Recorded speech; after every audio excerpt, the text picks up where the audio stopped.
Сегодня мы разберем 13-ю главу Кагурабачи. В предыдущей главе отряд Камунаби вышел на след Соджа, однако противник был не из слабых, да и еще обладатель магической катаны. А значит, вот так просто идти и атаковать в лоб было недопустимо, даже если Камунаби выделят своих сильнейших магов. Ибо творение Кунисиги в разы превосходит даже очень сильных чародеев. Иракухира сформировал план борьбы против этого злодея, да и сам он уже принимает участие в этой миссии, так что погнали разбирать данную главу. Ну а также напоминаю, что прочитать свою любимую манху Маньхуа вы сможете на remanga.org. Здорово, ребятки анимешники, у микрофона Зик. А вот ребята, которые оставили свой коммент под прошлым роликом. Ну а мы начинаем.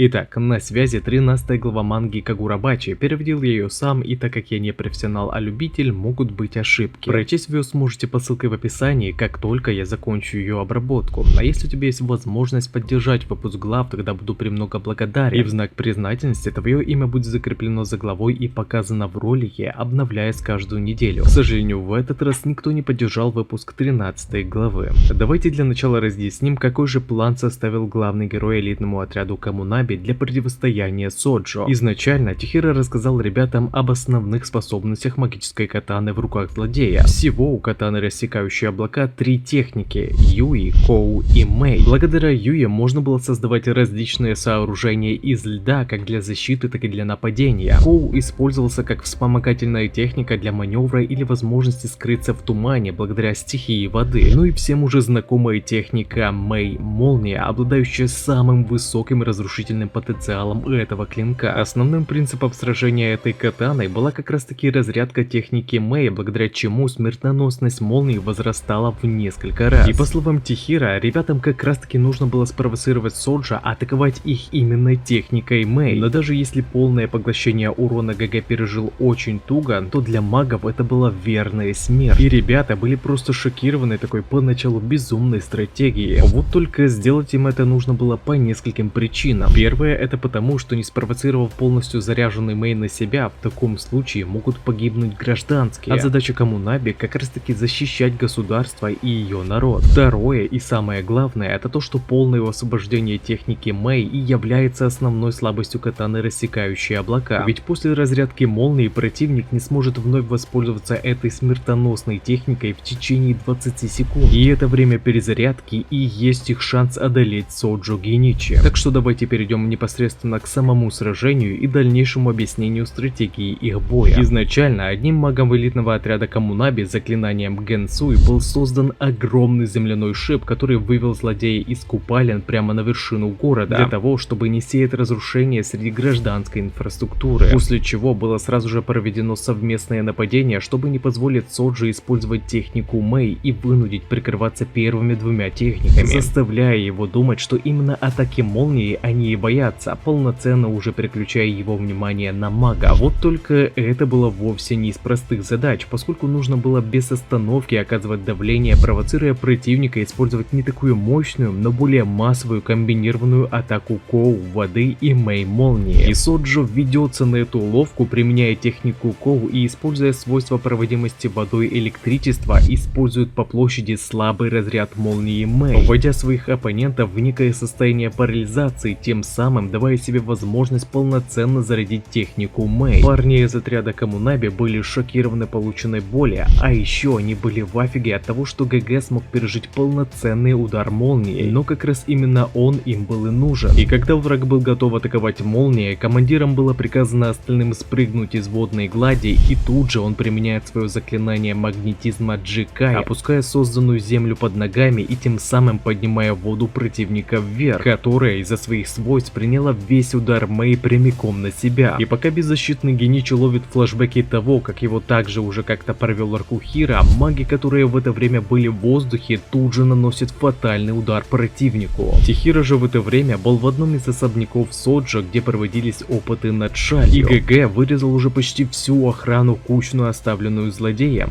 Настрой у него был прям очень серьезен. С хладнокровным взглядом он допросил одного из, возможно, уже мертвых охранников о местонахождении девчонки и узнал, что на его пути осталось несколько особо сильных магов, которых ему придется уничтожить. Так что в следующей главе мы узрим неистовую резню Ракухира и, возможно, камбэк Соджо, поскольку предпоследним фреймом из уст Кунисиги мы узнаем, что хоть свою силу магические катаны черпают из камня Датен, но сами-то возможности катаны зависят только от своего владельца. А зная, что Соджо силен даже без своей катаны, вполне вероятно, что победа Комунаби пока остается под вопросом. Короче, ожидаем, что же за эпик нас ждет в следующей главе. И также не забывайте, что прочитать свою любимую мангу и не только вы сможете на remanga.org.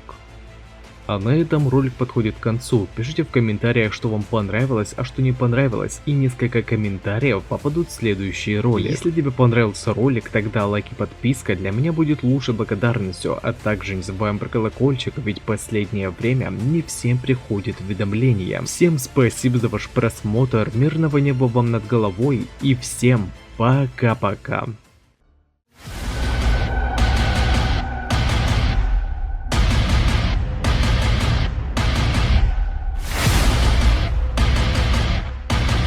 Tiraram suas 6 espadas mágicas, mas não conheciam a 7ª. Eu vou matar cada mago negro e recuperar as espadas do meu pai. Tentem.